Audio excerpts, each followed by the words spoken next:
अभी हाल ही में अफगानिस्तान की करेंसी अफगानी में जबरदस्त बूस्ट देखा गया। 2023 की तीसरी तिमाही में अफगानी की वैल्यू अमेरिकी डॉलर के मुकाबले 20% आगे निकल गई। करंट वैल्यू के हिसाब से देखें तो अगर आप इंडियन रूपी से एक अफगानी खरीदना चाहते हो तो उसके लिए आपको 1.06 रुपए पे करने पड़ेंगे, जबकि 3 सितंबर को एक अफगानी की कीमत इंडियन रूपी में 97 पैसे थी और 4 सितंबर को यही अफगानी 1.13 रूपी पर पहुंच जाती है। इसी तरह पाकिस्तान रूपी में एक अफगानी खरीदने के लिए 3 रुपए 70 पैसे पे करने पड़ेंगे, जबकि 3 सितंबर को यही एक अफगानी की कीमत पाकिस्तानी रूपी में 3 रुपए 62 पैसे थी और 4 सितंबर को यही अफगानी 4 रुपए 17 पैसे पर पहुंच जाती है, जो कि अफगानिस्तान के लिए एक पॉजिटिव साइन है। लेकिन सवाल ये कि आखिर अफगानी की वैल्यू अचानक से बूस्ट कैसे करने लगी, जबकि अफगानिस्तान में तालिबान रूल करता है और तालिबान का नाम आते ही ये फेजेस सामने आते हैं। ऐसे में ये समझना बड़ा इंटरेस्टिंग हो जाता है कि ये पॉसिबल कैसे हुआ। इन लोगों ने ऐसे क्या स्टेप्स लिए जिसका इंपैक्ट अफगानिस्तान की किस्मत बदलने वाला है, वही अफगानिस्तान जो कई दशकों से गुलाम बना हुआ था। समझते हैं आज की वीडियो में। 2023 का अफगानिस्तान, जहां आज के टाइम पर तालिबान पावर में है, लेकिन हमेशा से ऐसा नहीं था। अफगानिस्तान पर राज करने वाले, उस पर कब्जा करने वालों का एक लंबा इतिहास है। एक एक करके एक लाइन में आपको बताता हूं। 1st सेंचुरी BCE में गुप्त एम्पायर ने अफगानिस्तान के कुछ हिस्सों पर कब्जा कर लिया और उस पर राज किया। 3rd and 4th century BCE में मौर्य एम्पायर ने अफगानिस्तान के कुछ हिस्सों पर कब्जा कर लिया। 7th सेंचुरी में अरब आर्मी अफगानिस्तान में आती है और इस्लाम को अफगानिस्तान में फैलाना शुरू करती है और पूरे अफगानिस्तान में इस्लाम का राज आता है। 16th एंड 17th सेंचुरी में मुगल अफगानिस्तान के कुछ हिस्से को अपने कब्जे में ले लेते हैं। 19th सेंचुरी में ब्रिटिश अंपायर 3 अफगान वॉर के जरिए अपना डोमिनेंस एस्टेब्लिश करती है, लेकिन कंप्लीटली ऑक्यूपाई नहीं कर पाती है। 1979 में सोवियत यूनियन अफगानिस्तान को इन्वेड करती है और 1989 तक अफगानिस्तान को अपने कब्जे में रखती है। 1996 में पहली बार तालिबान अफगानिस्तान को अपने पावर में लेता है और 2001 तक अफगानिस्तान पर हुकूमत करता है। 2001 से अमेरिका तालिबान के खिलाफ ऑपरेशन इंड्यूरिंग फ्रीडम की शुरुआत करता है और अफगानिस्तान से तालिबान की सत्ता को खत्म करके अफगानिस्तान को अपने कब्जे में ले लेता है। हालांकि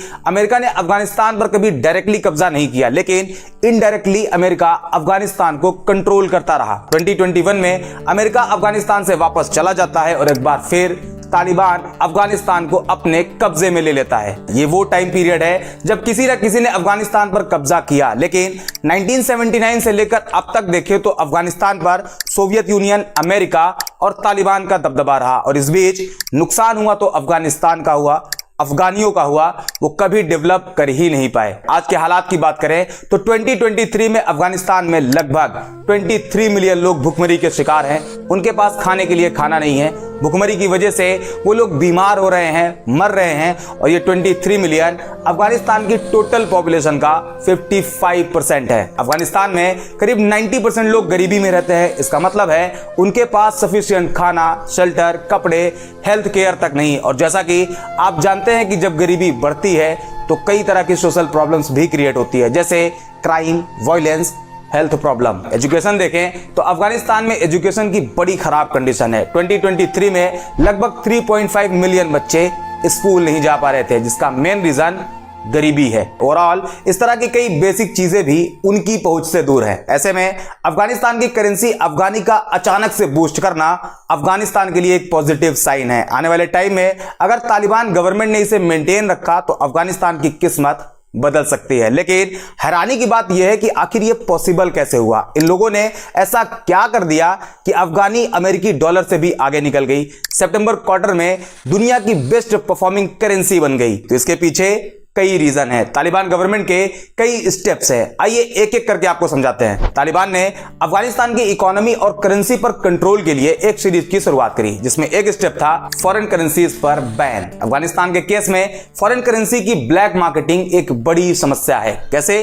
आइए समझते हैं। अफगानिस्तान गवर्नमेंट की तरफ से फॉरेन करेंसी का जो एक्सचेंज रेट सेट किया गया होता था, लोग उससे हायर रेट पर फॉरेन करेंसी का लेन देन करते, जिससे अफगानिस्तान की इकोनॉमी पर इसका निगेटिव इंपैक्ट जा रहा था। आइए इसे एग्जांपल से समझते हैं। मान लीजिए आपने किसी कंट्री में इन्वेस्ट करने का सोचा और आपने $1,00,000 इन्वेस्ट किया। जिस कंट्री में आपने इन्वेस्ट किया वहां की लोकल करेंसी में $1 की ऑफिशियल वैल्यू 100 लोकल करेंसी होती है। इस हिसाब से आपको $1,00,000 के बदले 1 करोड़ लोकल करेंसी मिली। और उसी देश में डॉलर की ब्लैक मार्केटिंग भी धड़ल्ले से चलती है, जहां $1 की ब्लैक मार्केट में वैल्यू 150 लोकल करेंसी होती है। ऐसे में आपने जो $1,00,000 इन्वेस्ट करके 1 करोड़ लोकल करेंसी प्राप्त करी थी, उसे अगर आप ब्लैक मार्केटिंग में वापस से डॉलर में एक्सचेंज करते हो, जहां $1 की वैल्यू 150 लोकल करेंसी है, तो उस हिसाब से आपको मिलेंगे $6,66,667। जबकि अगर आप ऑफिशियल वैल्यू से कन्वर्ट करते हैं तो आपको वापस से मिलेंगे $1,00,000। लेकिन ब्लैक मार्केटिंग से आपको $5,66,667 ज्यादा मिले। नुकसान किसका हुआ? उस देश की इकोनॉमी का। अफगानिस्तान के केस में यही चल रहा होता है, जो तालिबान गवर्नमेंट के लिए एक बड़ी प्रॉब्लम होती है। और इसी को देखते हुए तालिबान गवर्नमेंट फॉरेन करेंसी पर बैन लगा देती है। यह पहला रीजन है जिसकी वजह से अफगानी वैल्यू अचानक से बूस्ट कर जाती है। नंबर 2, ऑनलाइन करेंसी ट्रेडिंग, जिसे ऑनलाइन फॉरेक्स ट्रेडिंग भी कहा जाता है, जिसमें लोग कई अलग अलग करेंसीज को खरीदते और बेचते हैं। उस करेंसी की अप एंड डाउन वैल्यू से प्रॉफिट गेन करते हैं। ये एक बिजनेस की तरह होता है और ये सब ऑनलाइन प्लेटफॉर्म पर होता है। एग्जांपल से समझते हैं। मान लीजिए कि आपका कैलकुलेशन ये कहता है कि आने वाले टाइम में $, के कंपैरिजन में यूरो की वैल्यू तेजी से ऊपर जाएगी और आप $, के बदले यूरो ले लेते हो। कुछ टाइम बाद आपके कैलकुलेशन के हिसाब से यूरो की वैल्यू ऊपर जाती है और उस टाइम आप यूरो से वापस डॉलर खरीद लेते हो और इस प्रोसेस में आपको कुछ प्रॉफिट मिल जाता है। कैसे, ये भी समझते हैं। मान लीजिए आपके पास $1,000 है और उस टाइम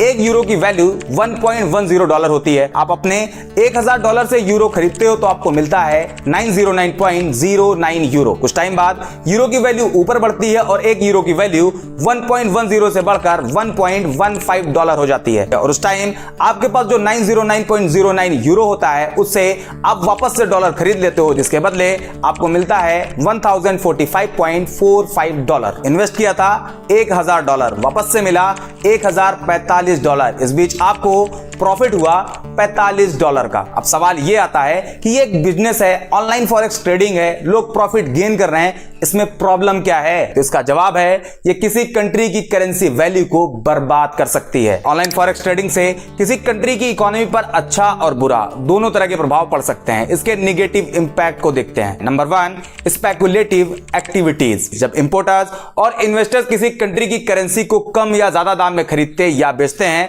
तो उस कंट्री की करेंसी वैल्यू की डिमांड एंड सप्लाई अचानक से फ्लक्चुएट होने लगती है, जो कि उस कंट्री की करेंसी की स्टेबिलिटी को अफेक्ट करती है। एग्जांपल से आपको समझाऊं तो अगर आप किसी कंट्री की करेंसी खरीद लेते हो, साथ ही साथ आपके जैसे बहुत से लोग उसी देश की करेंसी को खरीदने लगते हैं, तो उस देश की करेंसी वैल्यू ऊपर की तरफ जाती है और करेंसी वैल्यू बढ़ने के बाद प्रॉफिट कमाने के लिए धड़ाधड़ लोग उसे वापस से बेचना शुरू कर देते हैं, तो उस देश की करेंसी वैल्यू नीचे गिर जाती है। इसके अलावा कैपिटल फ्लाइट भी एक रीजन है जो किसी देश की इकोनॉमी को खराब कर सकती है। और Taliban government online currency trading पर भी बैन लगा देती है। अफगान गवर्नमेंट का मानना था कि ऑनलाइन करेंसी ट्रेडिंग को बैन कर अफगानी की वैल्यू को स्टेबल किया जा सकता है। हालांकि लॉन्ग टर्म में स्टेप्स कितने ज्यादा इफेक्टिव साबित होंगे ये आगे मालूम चलेगा, लेकिन अब तक के रिजल्ट से ये जाहिर है कि अफगानिस्तान गवर्नमेंट की ये पॉलिसीज उनके फेवर में जा रही। यही वजह है कि पिछले कुछ दिनों में अफगानी अपने नॉर्मल वैल्यू से ऊपर बनी हुई है। हालांकि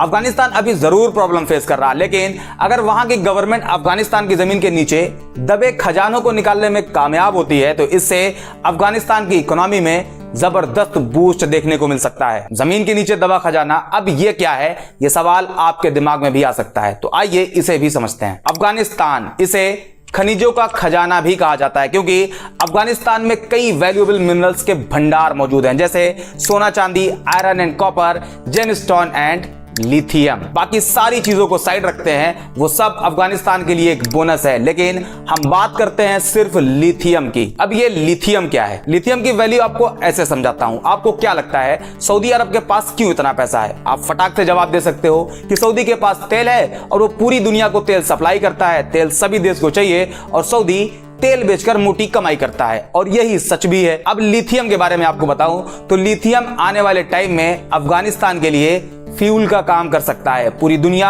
आने वाले टाइम में लिथियम पर डिपेंड हो सकती है, जैसे आज के टाइम पर तेल पर डिपेंड है। जैसे तेल बेचकर सऊदी मोटी कमाई करता है, उसके सिटीजन ऐश की जिंदगी गुजारते हैं, सेम वैसे ही अफगानिस्तान भी लिथियम सप्लाई कर मिलियंस ऑफ मिलियन डॉलर कमा सकता है। अब दुनिया लिथियम पर कैसे डिपेंड हो सकती है और कैसे लिथियम अफगानिस्तान को माला माल कर सकता है, ये लिथियम होता क्या है, क्या काम आता है, जैसे कई सवाल आपके दिमाग में फ्लोट कर सकते हैं। पहले समझते हैं लिथियम क्या है और किस काम आता है। हम इसके बहुत डिटेल में नहीं जाएंगे क्योंकि लिथियम अपने आप में एक अलग टॉपिक है, लेकिन ऊपर ऊपर आपको बताते हैं। लिथियम एक केमिकल एलिमेंट है, पीरियोडिक टेबल में इसे Li से रिप्रेजेंट किया गया है और ये काफी हल्का मेटल है। इसका इस्तेमाल तो वैसे कई सेक्टर में किया जाता है, लेकिन जो इसका मेन यूजेज है वो है रिचार्जेबल बैटरी बनाने में। जैसा कि अभी टाइम चल रहा टेक्नोलॉजी का, मोबाइल, लैपटॉप, कैमरास जैसे बहुत से इलेक्ट्रॉनिक डिवाइसेस रिचार्जेबल बैटरी का इस्तेमाल करते हैं। इलेक्ट्रिक व्हीकल्स, इसकी तो मानो होल्ड लगी हुई है। हर कंपनी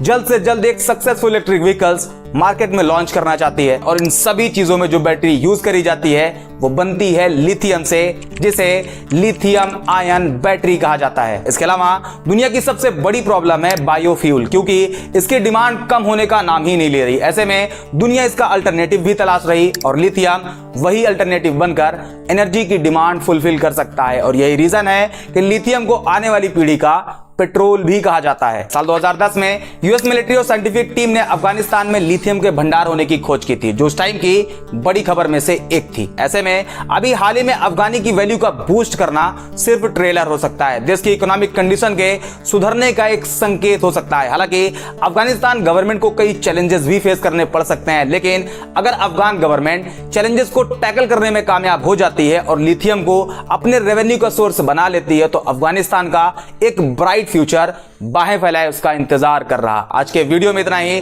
उम्मीद करते हैं वीडियो आपको जरूर पसंद आई होगी। अगर हाँ तो हमें लाइक, शेयर एंड सब्सक्राइब जरूर करें। पॉसिबल हो तो हमें ज्वाइन भी जरूर करें। बाकी मिलते हैं अगले वीडियो में।